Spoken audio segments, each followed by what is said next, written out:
स्वागत है दोस्तों इस वीडियो पर। आज हम जानेंगे एक ऐसे फंगस के बारे में जो चींटियों को ज़ॉम्बीज बना सकती है। चलिए समझते हैं इस वीडियो पर। दोस्तों, आपने ज़ॉम्बीज को तो फिल्मों में देखा ही होगा, लेकिन क्या आपको मालूम है रियल लाइफ में एक प्रकार की फंगस पाई जाती है जो चींटियों को ज़ॉम्बीज बना सकती है। जी हाँ, बिल्कुल सही सुना आपने। इस फंगस का नाम है ओफियोकॉर्डाइसेप्स फंगस। इसे ज़ॉम्बी फंगस भी कहा जाता है।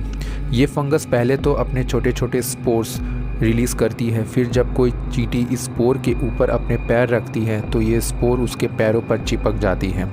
फिर ये फंगस के सेल्स चींटी के शरीर के अंदर घुस जाता है और फिर धीरे धीरे चींटी के शरीर को इन्फेक्ट करना शुरू कर देता है।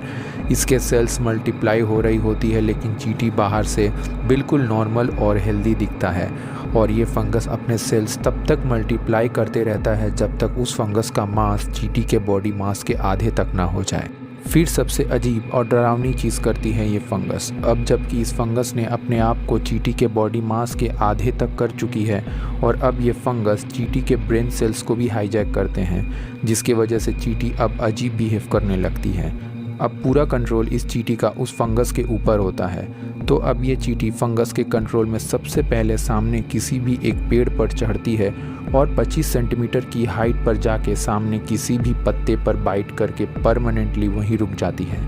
25 सेंटीमीटर की हाइट इस फंगस के लिए एक ऐसी हाइट जोन होती है जहाँ ह्यूमिडिटी और टेम्परेचर बिल्कुल परफेक्ट होती है इस फंगस के ग्रोथ के लिए। तो जबकि इस फंगस ने चींटी के ब्रेन को कंट्रोल किया हुआ है, तो अब ये चींटी अपने मर्जी से कहीं नहीं जा सकती और उसी पत्ते पर चिपकी हुई रहती है। और लगभग 6 घंटे बाद चींटी की मौत हो जाती है, और फिर अगले 2 दिनों बाद हम देख सकते हैं इस चींटी के शरीर से एक वाइट कलर की स्टॉक बाहर आती है।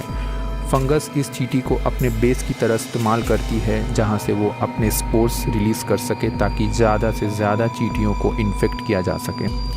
इस पूरे प्रोसेस को देखकर हम ये कह सकते हैं कि ये पैरासाइटिक बिहेवियर किसी ज़ॉम्बी मूवी से कम नहीं है। इस ओफियोकॉर्डाइसेप्स फंगस के टोटल 600 स्पीसीज़ हैं पूरे दुनिया भर में, और इनमें से 140 स्पीसीज़ ही ऐसी है जो इंसेक्ट्स को इन्फेक्ट करती हैं एज अ होस्ट बनाकर, और ये ज़्यादातर जंगलों में पाए जाते हैं। सिर्फ चींटी ही नहीं, ये फंगस और भी तरह तरह के इंसेक्ट्स को इन्फेक्ट करके ग्रो कर सकते हैं।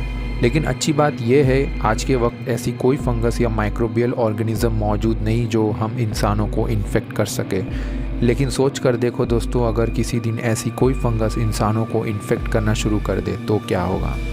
तो बस आज के वीडियो में बस इतना ही। अगर इस वीडियो से आपको कुछ नया सीखने को मिला तो हमें भी बताइए, और इस जानकारी को अपने दोस्तों के साथ भी शेयर कीजिए, और इस चैनल को सब्सक्राइब करना ना भूलें ताकि इसी तरह की इन्फॉर्मेटिव वीडियोस हम आपके लिए लाते रहें। मिलते हैं अगले वीडियो पर। धन्यवाद।